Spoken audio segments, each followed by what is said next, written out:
بسم اللہ الرحمن الرحیم الحمد للہ رب العالمین والصلاة والسلام علی سید المرسلین وعلی آلہ وصحبہ اجمعین۔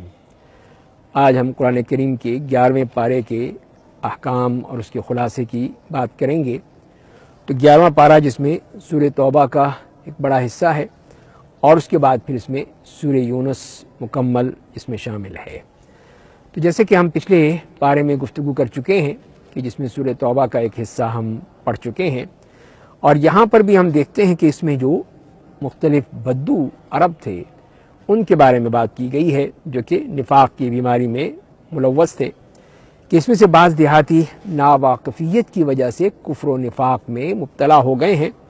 اور بعض دیہاتی منافق بوجھ اور جرمانہ سمجھ کر انفاق کرتے ہیں اور مسلمانوں کے بدخواہ ہوتے ہیں۔ بعض دیہاتی سچے اہل ایمان ہوتے ہیں، انصار و مہاجرین میں سے السابقون الاولون ایسے مخلص ہیں کہ اللہ ان سے راضی ہے اور وہ اللہ سے راضی ہیں، ان کے لیے جنت کے باغات ہیں، جنت کے انعامات ہیں۔ ان کے برعکس مدینے کے اندرونی اور مدینے کے اطراف کے بیرونی منافقین کو دوہرا عذاب دیا جائے گا۔ وہ لوگ جن سے نیکیاں بھی ہوئیں اور کچھ گناہ بھی، اللہ تعالیٰ ان پر اپنی نظر عنایت فرمائیں گے۔ منافقین کی مسجد زرار میں نماز پڑھنے کا حکم نہیں دیا گیا اور اس سے منع کر دیا گیا۔ اس کے مقابلے میں مسجد قباء کے بارے میں ترغیب دی گئی کہ یہ وہ ہے مسجد جس کی بنیاد تقوی پر ہے، اور اس میں یہ صحابہ کرام ہیں، ان کی فضیلت بیان کی گئی۔ جہاد کی بیعت کے سلسلے میں ارشاد فرمایا گیا، ان اللہ اشتری من المؤمنین انفسهم واموالهم بان لهم الجنہ، اور اس کے بارے میں بتا دیا گیا کہ اللہ تعالیٰ نے ان مجاہدین کے جان اور مال خرید لیے ہیں، اور اس کے بدلے میں اللہ تعالیٰ کی طرف سے ان کو جنت میں انعامات دیے جائیں گے۔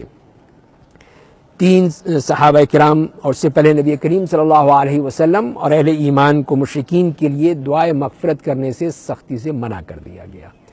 کہ ان کے لیے کسی بھی صورت میں دعائے مغفرت نہیں ہو سکتی۔ پھر ان 3 صحابہ کا ذکر کیا گیا جو کہ محض سستی کی وجہ سے غزوہ تبوک میں شریک نہیں ہو سکے تھے، جہاد سے پیچھے رہ گئے تھے، اور ان کی توبہ کو قبول کر لیا گیا، اور یہ فرما دیا کہ یا ایھا الذین آمنوا اتقوا اللہ وکونوا مع الصادقین، کہ اللہ کا تقوی اختیار کرنے کے ساتھ ساتھ سچے مخلص لوگوں کا ساتھ دو۔ انفاق اور جہاد کا اجر بتا دیا گیا، اور اس کے ساتھ ساتھ دین کا علم حاصل کرنے کی بھی ترغیب دی گئی کہ دین میں تفقہ حاصل کرنا یہ فرض کفایہ ہے، اور پھر اس کے بعد دین کا علم سیکھنے کے بعد پھر لوگ جا کر اپنے قبیلے میں، اپنے خاندان میں، اپنے علاقے میں جا کر دین کی دعوت دیں، ہو سکتا ہے کہ وہ اس سے فائدہ اٹھا سکیں۔ مخلص صحابہ اور منافقین میں موازنہ کیا گیا کہ مخلص صحابہ کے بارے میں بتایا کہ ان کے ایمان میں تو اضافہ ہوتا چلا جاتا ہے،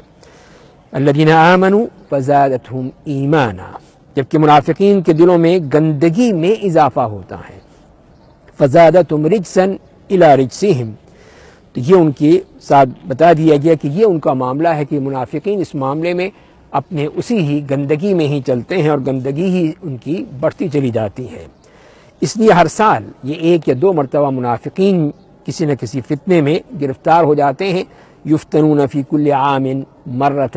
او مرتین، اور آخر میں جو دیکھتے ہیں کہ جس میں رسول اللہ صلی اللہ علیہ وسلم کی قدر کرنے کا حکم دیا گیا، کہ رسول اللہ صلی اللہ علیہ وسلم کی دردمندی اور خیر خواہی کا ذکر کیا گیا کہ وہ مومنوں کے لیے حریص، شفیق، رحیم ہیں، مومنوں کی تکلیف پر ان پر ناگوار گزرتی ہے۔ پھر رسول اللہ صلی اللہ علیہ وسلم کو تسلی دی گئی کہ اگر یہ لوگ آخری رسول صلی اللہ علیہ وسلم کی اس خیر خواہی کو مسترد کرتے ہیں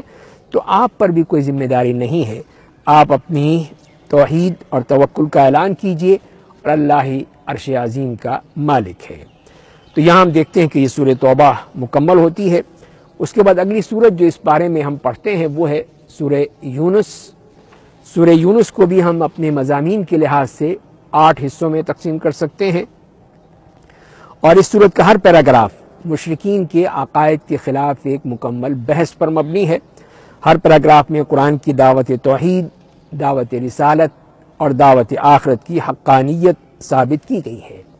اور اس سورت کے آغاز میں بھی اور اختتام بھی قرآن پر ہی ہوتا ہے۔ تو پہلی جو 2 آیات ہیں اس میں قرآن کا تعارف پیش کیا گیا اور بتایا گیا کہ قرآن کتاب حکیم ہے جو قریشی کے ایک انسان حضرت محمد صلی اللہ علیہ وسلم پر نازل کیا گیا ہے تاکہ ایمان والوں کے لیے خوشخبری ہو اور کافروں کے لیے وہ تنبیہ ہو۔ اس کے بعد اگلے ہم جو پیراگراف دیکھتے ہیں کہ آیت نمبر 3 سے لے کر 20 تک، اس میں قریش کے عقیدہ شرک اور عقیدہ آخرت کی تردید کر کے وضاحت کی گئی ہے کہ قرآن کو نہ تو بدلا جا سکتا ہے اور نہ اس میں کوئی ترمیم کی جا سکتی ہے، قرآن کریم وہی رہے گا جو اللہ نے نازل فرمایا ہے۔ تو اللہ تعالیٰ کی خالقیت اور ربوبیت کے دلائل دیے گئے کہ وہ ہے اختیار رکھنے والا، مدبر ہے، اس کی اجازت کے بغیر کوئی شفیع نہیں ہو سکتا، اسی لیے اس کو رب ماننا ہی اور اس کی عبادت کرنا ہی اصل مطلوب ہے۔ وہی قیامت برپا کرے گا تاکہ عدل کے مطابق جزا اور سزا دی جا سکے۔ وہی سورج اور چاند کا خالق ہے، اس کے لیے خاص مقصد کے لیے اس نے یہ دنیا تخلیق کی ہے، اسی لیے اسی کا تقوی اختیار کرنا چاہیے۔ منکرین آخرت رسول اللہ صلی اللہ علیہ وسلم سے مطالبہ کرتے ہیں کہ خالص دعوت کی توحید دینے والے قرآن کو یا تو بدل دیجئے یا پھر اس قرآن میں ترمیم کر دیجئے۔ اس مطالبے کا جواب دیا گیا کہ قرآن کو بدلنے کا اختیار رسول اللہ صلی اللہ علیہ وسلم کے پاس نہیں ہے اور نہ ہی وہ اللہ تعالیٰ پر جھوٹ بول سکتے ہیں۔ مشرکین کے عقیدہ شفاعت کی نفی کی گئی اور حسی معجزات کے مطالبے پر قرآنی معجزے پر غور کرنے کی دعوت دی گئی۔ اگلے پیراگراف میں ہم دیکھتے ہیں کہ قریش کی دنیا پرست قیادت سے مجادلہ اور قرآن کے بارے میں چیلنج ہے کہ وہ اسی طرح کی ایک صورت بھی من دون اللہ بنا کر لے آئیں اگر وہ لا سکتے ہیں۔ تو انسان کی ناشکری اور اس کی جو بغاوت ہے اس کے بارے میں جو فرمایا کہ یبغون فی الارض، اور خود اپنے نفس کے خلاف بغاوت، بغیکم علی انفسکم، کہ گرفت کی گئی کہ اسے آخرت کا خوف اختیار کرنا چاہیے۔ دنیا کی زندگی کو خوبصورت تمثیل سے سمجھایا گیا کہ اللہ تعالیٰ انسانوں کو دارالسلام یعنی جنت کی طرف دعوت دے رہا ہے۔ لوگوں کو سوچنا چاہیے کہ وہ اصحاب الجنہ میں شامل ہونا چاہتے ہیں یا اصحاب النار میں، اور پھر احوال قیامت سے ان کو ڈرایا گیا اور پھر توحید کے مزید دلائل دے کر بتایا گیا کہ اللہ تعالیٰ ہی انسانوں کا رب ہے۔ اللہ اور من دون اللہ کے درمیان موازنہ کر کے پوچھا گیا کہ کیا کوئی اور چیز یا اور کوئی شریک کوئی چیز بنا سکتا ہے، پیدا کر سکتا ہے؟ قرآن کریم کسی مخلوق کی گھڑی ہوئی کتاب نہیں ہے بلکہ رب العالمین کا کلام ہے، اور مشرکین کو چیلنج کیا گیا کہ وہ اس قسم کی ایک صورت بھی بنا کر دکھا دیں، اور رسول اللہ صلی اللہ علیہ وسلم کو تسلی دی گئی کہ آپ ان اندھوں اور بہروں میں بہترین طریقے سے کام کر رہے ہیں۔ منکرین آخرت کو ڈرایا گیا کہ ایک نہ ایک دن انہیں اللہ کے حضور پیش ہونا ہوگا ورنہ وہ خسارے میں رہیں گے۔ اس کے بعد اگلی آیات میں ہم دیکھتے ہیں کہ جس میں آیت نمبر 47 سے لے کر 58 تک منکرین رسالت اور منکرین قیامت سے مجادلہ ہے، قرآن کا تعارف ہے، اور اس حصے میں بتایا گیا کہ رسول کی آمد کے بعد قوموں کا فیصلہ کر دیا جاتا ہے۔ اس پر کافروں نے سوال کیا کہ یہ وقت کب آئے گا؟ تو اللہ تعالیٰ نے خود رسول اللہ صلی اللہ علیہ وسلم کی زبان سے یہ کہلوا دیا کہ نفع و نقصان کا وہ اختیار نہیں رکھتے۔ ہر امت کے لیے ایک وقت مقرر ہے اور کسی کمی بیشی کے بغیر مجرمین کو وقت مقررہ پر ہلاک کر دیا جاتا ہے۔ قیامت کا اس بات کیا گیا کہ اس دن لوگ زمین کی ساری دولت فدیے میں دے کر چھوٹنا چاہیں گے، بھاگنا چاہیں گے، لیکن عدل و انصاف کے ساتھ ظلم کے بغیر فیصلے کیے جائیں گے۔ ساری دنیا کے انسانوں کو سے خطاب کر کے کہا گیا کہ تمہارے رب کی طرف سے قرآن کی صورت میں نصیحت آ چکی ہے جو سینوں کے لیے شفا اور مومنوں کے لیے ہدایت اور رحمت ہے۔ مسلمانوں کو اس نعمت پر خوشیاں منانی چاہیے۔ آیت نمبر 59 سے 70 تک ہم دیکھتے ہیں کہ قریش کے مشرکانہ عقائد اور خود ساختہ حلال و حرام کے قوانین پر مجادلہ کیا گیا ہے، اور یہ بتایا گیا کہ یہ سب جھوٹ ہے، افتراء ہے۔ قل ارأيتم ما انزل الله لكم من رزق فجعلتم منه حراما وحلالا قل الله اذن لكم ام على الله تفترون۔